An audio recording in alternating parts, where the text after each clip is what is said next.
اور اللہ تعالیٰ سے گڑ گڑا کر کے مانگو گے بھی۔ اس طرح سے مانگو کہ مولا اگر یہ میری زندگی کی آخری شب قدر ہے تو اس رات کو بخشے بغیر مجھے اپنی جگہ سے نہ اٹھا، میرا نام بخشے وہ میں شمار فرما۔ جیسے کہ حضور پاک صلی اللہ تعالیٰ علیہ وسلم مکہ مکرمہ حاضر ہوئے اور جب واپس ہونے لگے تو خانہ کعبہ کے پاس آپ نے یوں دعا فرمائی تھی کہ اللہ اگر یہ میری آخری زیارت ہے خانہ کعبہ کے پاس تو پھر یہاں سے مولا ہم سب کی مغفرت کے بغیر ہمیں باہر نہ فرما۔ تو اس طرح سے آپ اس رات کو بھی یہ سمجھ کر کے دعا کریں کہ اگر میری زندگی میں اور دوبارہ رمضان آنا نہیں ہے یا لیلۃ القدر آنے کا ہماری زندگی میں کوئی نصیبہ نہیں ہے تو مولا اس رات کو ہی ہمیں معاف فرما دے اور اس کے بعد والی زندگی کو کبیرہ اور صغیرہ گناہوں سے محفوظ فرما دے۔ یہ لیلۃ القدر کے سلسلے میں میرے عزیزوں عبادتوں کا اہتمام کریں، عورتیں اپنے گھروں میں بچوں کو بھی لے کر بچیوں کو بھی لے کر بیٹھیں۔ صرف جاگنا اصل مسئلہ نہیں ہے، بعض لوگ سمجھتے ہیں کہ جاگنا چاہیے، جاگنے کا مطلب موبائل لے کر بیٹھ کر کے جاگنا، یہ فضیلت کی بات ہے۔ جاگنا اس کے لیے افضل ہے جو اپنے آنکھیں قرآن کی تلاوت میں لگا چکا ہو یا اپنے جسم کو رب ذوالجلال کی عبادت میں مصروف کر چکا ہو۔ اور اگر خالی جاگنا اور غیبت کرنا، چغلی کرنا یا واہیات دیکھنا ہے تو میں سمجھتا ہوں اس سے بہتر ہے سو جانا اس آدمی کا، وہ سو جائے گا تو کچھ گناہوں سے بچ جائے گا۔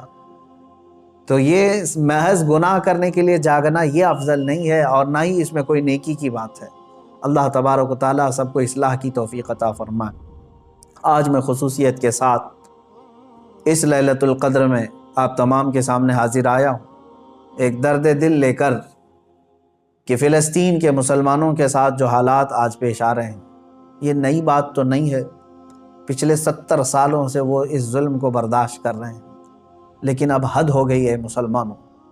مسجد اقصیٰ میں بیت المقدس میں اسرائیلی پولیس داخل ہو کر اپنے جوتوں سمیت اور گولیوں سے مسلمانوں کو نشانہ بنانا، باضابطہ ہمیں وہاں کی جو خبریں آ رہی ہیں لوگ نماز میں مشغول ہیں، دعاؤں میں مشغول ہیں۔ کل بڑی رات تھی وہاں پر، کل لیلۃ القدر تھی، شب قدر کے لیے وہاں پر ہزاروں کی تعداد میں لوگ جمع ہیں، بچے بھی ہیں، بوڑھے بھی ہیں، جوان بھی ہیں، عورتیں بھی ہیں، وہ پیچھے آمین کہنے کے لیے آ بھی جاتی ہیں۔ ان سب کو ان ظالموں نے نشانہ بنایا ہے۔ مسجد اقصیٰ خون میں نہا رہی ہے، قبلہ اول ہمارا، بیت المقدس ہمارا، آج وہاں خون کی ہولی کھیلی جا رہی ہے۔ اب مجھے یہاں پر بات صرف اتنی کرنی ہے کہ وہ کہاں گئے سیکولر کے بھوت، وہ کہاں گئے جو انصاف اور امن و امان کی بات کرنے والے، ہیومن رائٹس کی تنظیمیں، کیا ان کے منہ میں گھی لگ گیا ہے؟ کیا ہے آج ان مسلمانوں کے خلاف جو حالات پیدا کیے جا رہے ہیں اسرائیلیوں کی طرف سے، اس پر کوئی آواز نہیں اٹھاتا؟ یہ دہشت گردی نہیں ہے میرے عزیزو؟ آپ سمجھو پوری دنیا ایک طرفہ دہشت گردی کے لیبل کو صرف مسلمانوں پر چسپاں کرنا چاہتی ہے۔ ورلڈ کا سب سے بڑا دہشت گرد ہے یہ اسرائیلی حکومت کے انڈر میں اس طرح کی جو سازشیں ہو رہی ہیں۔ آپ سوچیں کسی بھی مذہب کے، کسی بھی دھرم کے لوگ جب عبادت میں ہوتے ہیں تو گویا کہ وہ دنیا سے کنارہ ہو کر اپنے اپنے خدا کے پاس جا رہے ہیں، یہی تو ان کا تصور ہوتا ہے۔ عبادتوں کے وقت کسی کو گولیوں کا نشانہ بنانا اور صفوں کو درہم برہم کرنا اور بچوں پر بھی گن تان لینا اور وہاں کے نوجوانوں کے سر پر جوتیاں رکھ کر کے کھڑے ہو جانا، عورتوں کے دوپٹے کھینچ لینا، یہ ہے ایک چہرہ اسرائیل کا جس کو دنیا بتانا نہیں چاہتی۔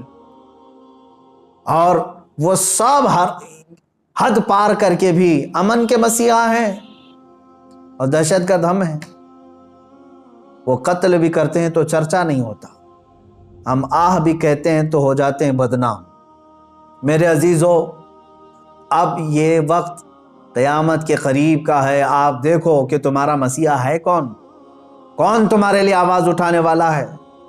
تقریباً 57 ممالک اسلامی نام سے جانے جاتے ہیں، ان میں کا کوئی لیڈر سوائے ترکی یا کچھ لوگوں کے؟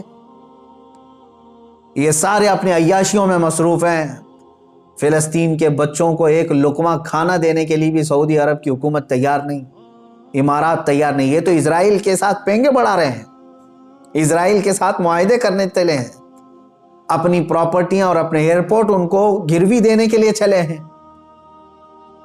سمجھنے کی آج ضرورت ہے، جہاں اسلامی ملک ہم سمجھ رہے ہیں، سعودی ہو یا امارات ہو یا بحرین ہو یا قطر ہو، یہ تمام ممالک، ان سب کی نہ جانے کون سی مجبوریاں ہیں، یا ان کے گھروں میں کون سے یہودی آ کر داخل ہو چکے ہیں، یہ واللہ اعلم۔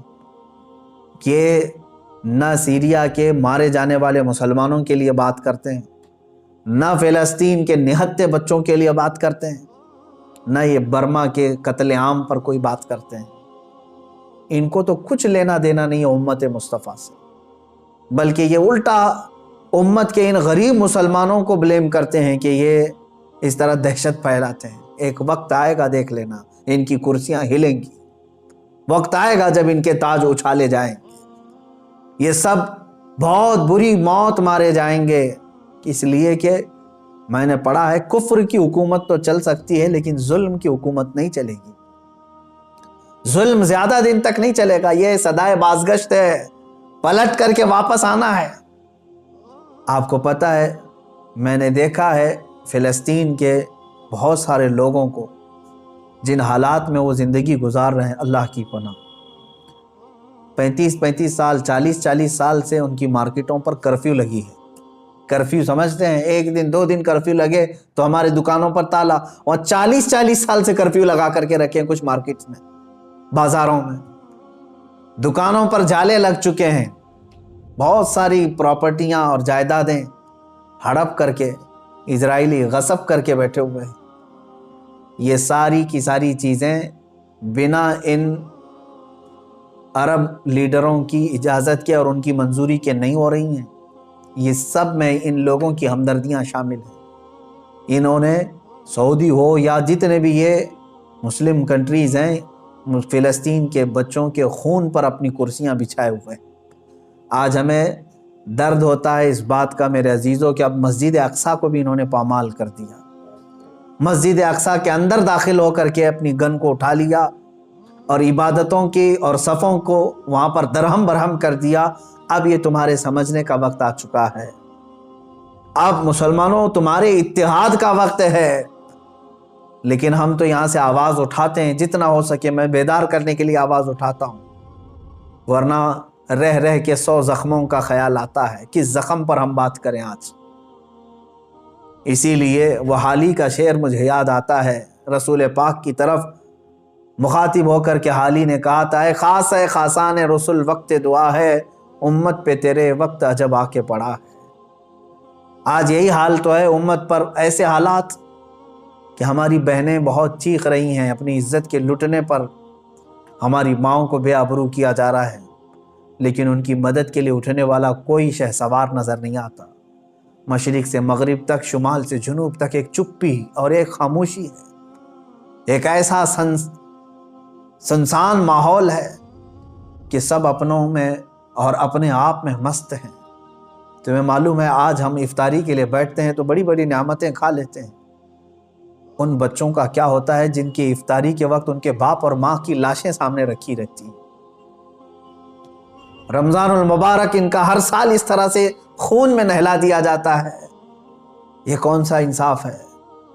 یہ امریکہ جو ہیومن رائٹس کی بات کرتا ہے، دنیا کو انصاف اور جمہوریت دینے کا علم بردار کہلاتا ہے، یہ سب کے سب ان فلسطینیوں کے قتل عام پر خاموشی اختیار کیے ہوں۔ کہاں ہے وہ اقوام متحدہ؟ کہاں ہے وہ UN؟ وہاں پر ان چیزوں کی بات نہیں ہوگی۔ ہاں، اگر ایک اسرائیلی مارا گیا یا ایک یہودی یا ایک عیسائی مارا گیا تو اس کے لیے تو بوال ہوگا۔ مسلمانوں کا خون سستا ہو چکا ہے، مسلمانوں کا خون بہت عام ہے کہ ان کو کوئی بھی بہا دے۔ اے مسلمانوں، اس لیے آج تمہیں واپس اپنے اسی قدم پر آنے کی ضرورت ہے جہاں پر رسول پاک نے تمہیں چھوڑا تھا۔ میرے آقا صلی اللہ تعالیٰ علیہ وسلم نے جو نقوش ہمیں دیے وہاں پر تمہیں واپس آنے کی ضرورت ہے۔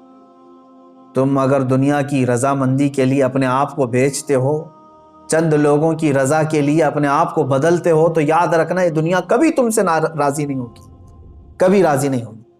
کیوں نہ ہم رسول پاک صلی اللہ تعالیٰ علیہ وسلم کی رضا کے کام کریں، اللہ اور اس کے رسول راضی ہو جائیں تو پھر ہماری وہ سابقہ قوت لوٹ آئے گی جس قوت سے قیصر و کسریٰ کانپتے تھے، وہ ایمانی غیرت واپس لوٹ آئے گی جس سے وقت کا چنگیز خان بھی ہل جاتا تھا، تھر تھر کانپتے تھے، وہ ایمانی غیرت اور حمیت واپس آ جائے گی۔ شرط صرف اتنی ہے، ان کنتم مؤمنین، تم سچے نبی کے غلام ہو جاؤ۔ ولا تہینوا ولا تحزنوا وانتم الاعلون، میرے رب کا وعدہ ہے کہ تم غم نہ کرو، پریشان مت ہو، تم بلند ہوگے، لیکن اس کے ساتھ ایک شرط ہے کہ تم نبی کی وفاداری تو کرو، غلامی میں تو آ جاؤ۔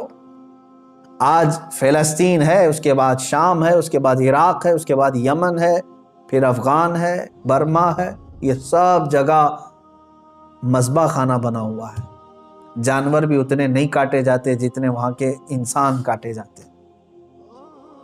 میرے عزیزو، آج کے ان حالات کو دیکھ کر کے مجھے اندازہ ہو رہا ہے اب رب تبارک و تعالیٰ کا یہ قہر ہی تو ہے کورونا۔ جب ظلم بڑھتا ہے تو بلائیں بھی پھیلتی ہیں، یہ جتنے ظالم ہیں دیکھ لینا یہ بلاؤں میں گرفتار ہوں گے۔ آج یہ جو حالات پیدا ہوئے ہیں، کثرت سے یہ بیماری کا پھیل جانا اور کثرت سے موتوں کا ہو جانا، آپ کیا سمجھتے ہیں؟ یہ بھی ایک اللہ تعالیٰ کے غضب کی نشانی ہے، یہ اس کے قہر کی نشانی ہے۔ تمہارے پاس لاکھوں کروڑوں بھی ہوں گے، تم بچ نہیں پاؤ گے اس کی پکڑ سے۔ ظلم سے باز آ جاؤ۔ ظلم ایک ایسی چیز ہے جس کو کبھی دنیا نے پسند نہیں کیا، اور ہر ظالم کا انجام بہت سخت ہوا ہے۔ وہ چنگیز خان جس نے لاکھوں کی لاشیں بچھا دی تھی محض گھوڑے پر بیٹھ کر کے، ایک بار اپنے ہاتھ میں کسی چیز کو لے کر کھیل رہا تھا۔ مجھے یاد آتی ہے بات، آج فلسطین کے بچوں کے لیے اب بھی میری امید ہے۔ لوگ یہ کہتے ہوں گے ان کے پاس کچھ نہیں، ارے وہ چھوٹے کنکر اور پتھر سے مقابلہ کر رہے ہیں، سامنے والے پیٹروٹ میزائل لے کر کھڑے۔ اسرائیلیوں کے پاس گن ہیں اور وہ بچوں کی کھوپڑیوں پر لگاتے ہیں، اور دوسری طرف نہتے بچے ہیں، لیکن مجھے پھر بھی میرے رب تعالیٰ کی ذات سے یقین ہے، امید نہیں، یقین ہے کہ وہ مولا کریم جس وقت حالات بدلتا ہے تو پھر ان یہودیوں کو دیکھ لینا، ان کو سر چھپانے کے لیے نہ کوئی پتھر ملے گا نہ کوئی درخت ملے گا۔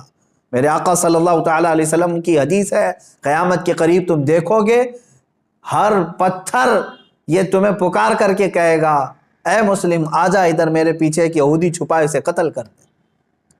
یہ حدیث پاک میں ہے، یہ مارے جائیں گے، ان کا بھی انجام برا ہوگا، سخت ہوگا۔ یہ ظلم کا جو ننگا ناچ ناچ رہے، ان کو کیا لگتا ہے کہ ہمیشہ ہی رہیں گے؟ یہ خود چین سے کبھی نہیں رہ سکتے، ذلت والے لوگ، انبیاء کا بے حساب قتل کیا جنہوں نے، پوری دنیا کی آج چین و سکون کو غارت کرنے والا یہ اسرائیل کیا سمجھتا ہے کہ ہمیشہ ان کی حکومت قائم ہو جائے؟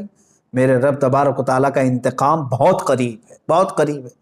میں جو بات عرض کر رہا تھا وہ یہ ہے کہ فلسطین کے بچوں کے لیے اب بھی انشاءاللہ العزیز امید ہے، آئے گی۔ چنگیز خان ظالم تھا، اس نے انسانوں کی کھوپڑی سے مینار بنانے کا بھی حکم دے دیا تھا، اتنے قتل کرتے تھے، جس راستے سے وہ گزرتے پورے گاؤں کو جلا کے چلے جاتے تھے، کوئی نشانی نہیں رکھتے تھے۔ منگولیا کے رہنے والے یہ چنگیز خان نے ایک وقت ایسا آیا کہ تقریباً کئی سو لوگوں کو، مسلمان بھی تھے اس میں اور دوسرے بھی تھے، قید کر کے لایا اور کھڑا کر دیا۔ قتل عام کا حکم تھا، 3 صفیں لگی ہوئی تھی، اس میں علماء تھے اکثر، ایک بڑی عمر کے بزرگ بھی اس میں کھڑے تھے، وہ پہلی صف میں تھے۔ تو جلاد کو اس نے حکم دیا، چنگیز خان اپنے گھوڑے پر بیٹھا ہوا تھا، اپنے گھوڑے پر بیٹھا ہوا تھا، حکم دیا کہ قتل کرو۔ تو پہلی صف کو جب قتل کرنے لگا جلاد، تو بڑی عمر والے جو تھے، وہ ایک بزرگ، وہ دوسری صف میں پیچھے چلے گئے کہ پہلی صف والوں کے سب سر اڑا دیے گئے، سب قتل ہو گئے۔ چنگیز خان دیکھ رہا تھا کہ ایک بوڑھا پہلی صف سے دوسری صف میں جا رہا ہے، دوسری صف کے قتل کا حکم ہو گیا، تو وہ بوڑھے میاں تیسری صف میں چلے گئے کہ بچ جاؤں کہیں سے۔ چنگیز یہ چیز دیکھ کر کے ہنس رہا تھا، کہکا مار رہا تھا، دوسری صف کے بھی پورے لوگ قتل ہو گئے۔ تیسری صف جب بچی تھی تب چنگیز خان نے اس بوڑھے کو مخاطب کر کے کہا، بڑے میاں یہ آخری ہے، پہلی سے تم دوسری میں آ گئے، دوسری سے تیسری میں آ گئے، میں دیکھ رہا ہوں مسلسل تم کو، اب پیچھے کوئی صف نہیں، آگے میری تلوار ہے، بتاؤ اب کہاں جاؤ گے، اب کون بچائے گا؟ اس بزرگ نے کہا، میرے رب کی ذات سے اب بھی مجھے امید ہے، میرے اللہ سے مجھے اب بھی امید ہے، وہ اگر چاہے تو اب بھی مجھے بچائے گا۔ کہا کہ اب کوئی صورت ہی نہیں ہے تمہارے بچنے کی۔ قتل عام کا حکم تھا، تیسری صف کے لوگوں کو قتل کرنے کا آرڈر دیا ہی تھا۔ اچانک وہ کوئی چیز لے کر کے اپنے ہاتھ میں کھیل رہا تھا چنگیز خان، اس کے ہاتھ سے وہ گر گئی۔ وہ چیز جیسی گری وہ جھک کر کے اٹھانے گیا تو گھوڑا ڈر گیا، اس کا ڈر کر کے بدک گیا اور ایسا دوڑا کہ چنگیز کے پیر جو ہے اس کے زین میں پھنسے رہ گئے اور سر نیچے لٹکا رہ گیا، اور گھوڑا اتنا سرپٹ دوڑتا گیا کہ اس کا سر جو ہے پتھروں سے ٹکراتا چلا گیا، اتنا ٹکرایا، لوگ پکڑنے کی کوشش کرتے رہے، گھوڑا کسی کے ہاتھ میں نہیں آیا۔ وہ بہت اعلیٰ نسل کا گھوڑا تھا جو چنگیز استعمال کرتا تھا۔ وہ گھوڑا بھاگتا رہا یہاں تک کہ بہت دیر کے بعد جب چنگیز خان کے گھوڑے کو قابو میں کیا گیا، اس کا سر جو ہے کئی پتھروں سے ٹکرا چکا تھا اور اس کے بعد اس کی موت آ چکی تھی، موت آ گئی۔ اس بابا نے کہا تھا، اب بھی اگر اللہ چاہے تو مجھے بچا لے گا۔ ظالم اگر سر پر بھی کھڑا ہے، گردن پر تلوار بھی ہے، اگر رب تبارک و تعالیٰ چاہے تو ظالم کو اسی وقت اس کے انجام تک پہنچاتے۔ آج بھی اسرائیل نے اگر حد کر دیا، بچوں کے خون، عورتوں کے خون کو مسجد اقصیٰ میں بہا دیا، تو یاد رکھنا رب تبارک و تعالیٰ دیکھ رہا ہے۔ وَمَا اللَّهُ بِغَافِلٍ عَمَّا يَعْمَلُ الظَّالِمُونَ، اللہ ہرگز ظالموں کے کام سے غافل نہیں۔ انما یؤخرہم لیوم تشخص فیہ الابصار، ہاں وہ تھوڑا مؤخر کرتا ہے اپنی پکڑ کو، لیٹ کرتا ہے، دیر کرتا ہے پکڑ کو، کیوں؟ تاکہ سارے لوگ اس کا انجام دیکھ سکیں، سارے لوگ اس کا انجام دیکھ سکیں۔ وہ تھوڑا سا ڈیلے کر کے بعد میں پکڑ کرتا ہے، اور جو ڈھیل ہوتی ہے اس کو کوئی یہ نہ سمجھ لے کہ وہ جو کر رہا ہے اچھا کر رہا ہے۔ لیکن میں تمام مسلمانوں سے کہنا چاہوں گا، اب بعض لوگ تو اپنی تسبیح اپنے مسلح پر تو آئی گئے ہیں کہ چلو فلسطین کے بچوں کے لیے دعا کرنا ہے۔ ظاہر سی بات ہے، اب دعا کے علاوہ بہت سارے لوگوں کے پاس بچا کیا ہے؟ آج یہی حالات ہیں ہمارے۔ لیکن ساتھ میں نوجوانوں سے کہنا چاہوں گا، اٹھو وہ گر نہ حشر نہ ہوگا پھر کبھی، دوڑو کے زمانہ چال اپنی چل گیا۔ جو چنگاری وہاں پر، جو آگ وہاں پر لگی ہے، اس کی چنگاریاں تمہارے گھر میں آنے پر دیر نہیں لگے گی۔ یاد رکھنا، پڑوس کے گھر میں اگر آگ لگی ہے تو چادر تان کر کے سو جانا یہ بیوقوفی ہے کہ اس گھر کی آگ کی چنگاریاں تمہارے گھر کو بھی جلا کر خاک کر سکتی ہیں۔ یہ تمہیں جگانے کے لیے، بیدار کرنے کے لیے ہے۔ جہاں جہاں تم ظلم کی یہ تمام داستانیں سن رہے ہو، وہ چنگاریاں تمہارے گھر سے بہت قریب ہیں، تمہارے گھروں کو خاکستر کرنے کے بھی منصوبے بنائے جا چکے ہیں۔ اس لیے ایمان کے ساتھ اور محبت مصطفیٰ کے ساتھ بیدار ہو جاؤ، قوت عشق سے ہر پست کو بالا کر دو، دہر میں نام محمد سے اجالا کر دو۔ مولا کریم، اے رب رحیم، اے غفور و رحیم مولا، آج کی اس مقدس رات ہم تیرے دربار میں دعا کرتے ہیں، اے رب ذوالجلال تو رحم اور کرم فرما دے، امت مصطفیٰ پر کرم فرما دے۔ اے اللہ، تیرے دربار میں ہم ہاتھ پھیلائے ہیں، فلسطین کے نہتے بچوں پر تو رحم فرما دے۔ اے اللہ، رمضان کا پاکیزہ مہینہ ہے، اے کریم خدا، رمضان میں لوگ روزے سے رہتے ہیں، دن بھر بھوکے رہتے ہیں۔ اے کریم خدا، اسرائیلی یہودی ظالم جنہوں نے ان کی افطاری سے قبل ان کو خون میں نہلا دیا، یا ان کے رات کی تراویح میں ان کو خون سے نہلا دیا ہے، مولا تو کریم ہے، تو رؤوف و رحیم ہے، عزیز ذو انتقام ہے، ان ظالموں کو کیفر کردار تک پہنچا دے، ان کو تہس نہس فرما دے، اسلام و سنیت کا بول بالا فرما، کفر و شرک کا منہ کالا فرما۔ جتنے برے منصوبے اسلام اور مسلمانوں کے خلاف بنائے جاتے ہیں مولا، سب کو تو خاک میں ملا۔